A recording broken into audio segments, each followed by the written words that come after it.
తల్లిదండ్రులు కావాలని మీ కలను సాకారం చేసుకోండి. ఓఎస్ఎస్ ఫర్టిలిటీ వారి తక్కువ ధర సంతానోత్పత్తి చికిత్సతో అపాయింట్మెంట్స్ కొరకు కాల్ చేయండి 7825893604.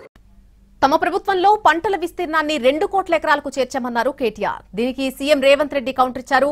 వరి వేస్తే ఉరే అని అన్నది కేసీఆర్ కాదా అంటూ ప్రశ్నించారు. మా ప్రభుత్వం వచ్చిన తర్వాత 10 ఏళ్లు మేము తీసుకున్న చర్యల వల్ల మరి 1,30,00,000 మెట్రిక్ టన్నుల ధాన్యాన్ని సేకరించే స్థాయికి సివిల్ సప్లైస్ కార్పొరేషన్ ఎదిగింది అధ్యక్ష. 9 ఏళ్లలో రైతుల నుంచి 1,30,000 కోట్ల విలువ చేసే ధాన్యాన్ని కొనుగోలు చేసినాం. పంటల విస్తీర్ణాన్ని 1,31,00,000 ఎకరాల నుంచి 2,68,00,000 ఎకరాలకు చేర్చింది కేసీఆర్ గారి ప్రభుత్వం అధ్యక్ష. ఎట్లా సాధ్యమైంది అధ్యక్ష? ఇది కడుపు నిండా కరెంటు, 2 పంటలకు పెట్టుబడి, 31,000 కోట్ల రుణమాఫీ, మిషన్ కాకతీయ, ఇంకా చెప్పాలంటే చాలా ఉన్నాయి అధ్యక్ష. ఈ పంట అద్భుతం అన్నాడు.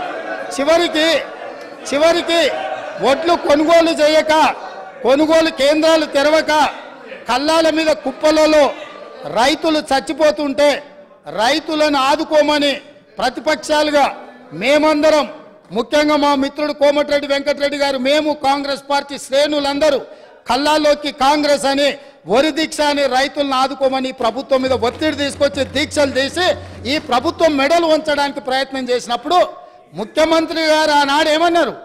వరి వేసుకుంటే ఉరేసుకున్నట్టే, మీరు వరేయొద్దు అన్నాడు.